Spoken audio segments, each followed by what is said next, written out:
નમસ્કાર, જય હિન્દ, જય ભારત. ગુજરાત 20 ન્યૂઝમાં આપ સૌનું સ્વાગત છે. અકસ્માતમાં વ્યક્તિનું જે મૃત્યુ છે એ મહત્તમ જોવા જઈએ તો માથાના ભાગે ઇન્જરી દ્વારા થતું હોય છે.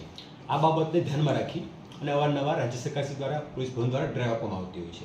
આ અન્વયે હાલમાં પોલીસ દ્વારા સમગ્ર જિલ્લામાં હેલ્મેટ અંગેની ડ્રાઈવ ચાલુમાં છે. આ ઉપરાંત ટ્રાફિકના અન્ય નિયમોનો ભંગ કરે તો એ માટેની પણ ડ્રાઈવ હાલમાં ચાલુમાં છે.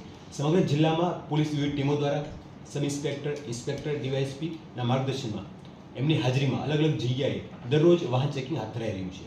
અને જે લોકો દ્વારા હેલ્મેટ પહેરવામાં આવતું નથી, ઓવર સ્પીડિંગ કરવામાં આવે છે, બ્લેક ફિલ્મ છે, આ તમામ બાબતો ઉપર કડકમાં કડક કામગીરી દાહોદ પોલીસ દ્વારા હાલમાં ચાલુમાં છે. અને લોકોને પણ અપીલ કરીએ છીએ કે હેલ્મેટ છે માત્ર દંડથી બચવા માટે નથી.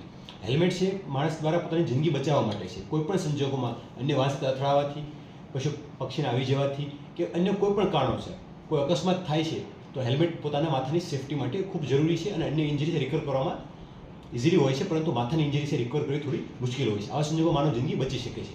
તો અમે દાહોદ પોલીસ વતી અમે તમામ નાગરિકોને અપીલ કરીએ છીએ કે દરેક લોકો જ્યારે પણ વાહન ચલાવે, પોતાના ઘરની બહાર નીકળે, ભલે અંતર ઓછું હોય કે વધારે હોય, દરેક લોકો હેલ્મેટ ફરજિયાત પહેરે અને આ વસ્તુ પોતાની રૂટીન ડ્રાઇવિંગ સિસ્ટમનો ભાગ બનાવે. એવી અમે દાહોદ જિલ્લા પોલીસ અપીલ કરીએ છીએ. Thank you.